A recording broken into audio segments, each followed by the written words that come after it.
Ladies and gentlemen, boys and girls, welcome back. It's Dave. It is the Real Music Observer, observing real music in real time for real people just like you and just like me. So Stevie Nicks last night gave a 12-minute plus speech, acceptance speech at the Rock and Roll Hall of Fame. The opening of the speech was all about how she's the only girl in history to be inducted into the Hall of Fame twice, and telling everybody it's going to be really difficult for this to ever happen again. She might be the only one, and hence I think that's the reason she's in. That's my theory on this, because typically band members are loyal to their band. Okay, that's a little detail people leave out. Yeah, people do solo careers. You know, Phil Collins, I think, should be in as a solo artist. He went off and he had a good relationship with Genesis, and he even sort of outlasted Genesis to some degree. And there are other instances where guys were in bands, like Eric Clapton was in Cream and the Yardbirds, and, you know, deserves to be in the Hall of Fame multiple times because those bands were really great, and then he became a formidable solo artist. Really, all of the Beatles deserve to be in as solo artists, obviously. Maybe you can argue against Ringo to some degree, but I would say, based on the fact that the All-Star Band has been around for so many years and that he is a statesman for rock, I would say, yeah. But this was all about the bean counting aspect. Yes, she's in. And then the speech. The speech is a ramble fest. It's a stream of consciousness pinball that bounces off of every cushion before it finally gets to where the machine itself tilts. We did get a brief message of Lindsey Buckingham in the middle. Lindsey and I wrote songs or something to that effect.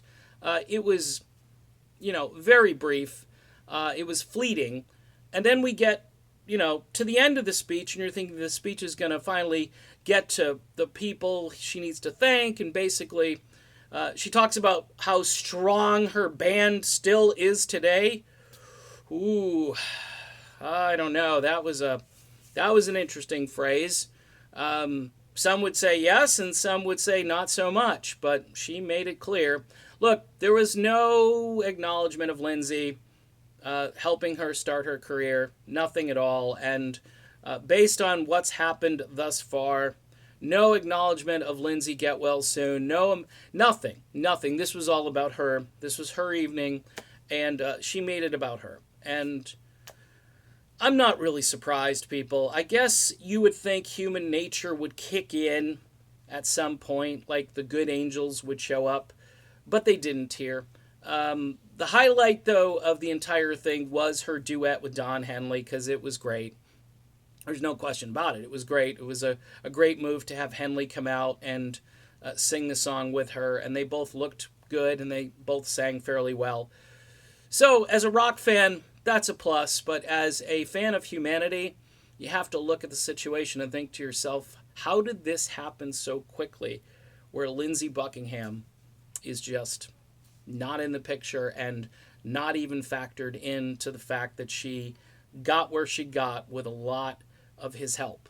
It's really an indisputable fact. But she's in the Hall of Fame, and Fleetwood Mac now will ride those coattails and probably record music.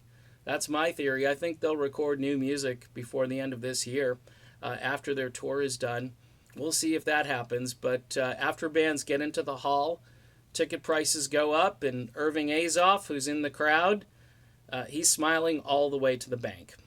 All right, done with this video. Be back with more cutting-edge analysis very soon. Stay tuned.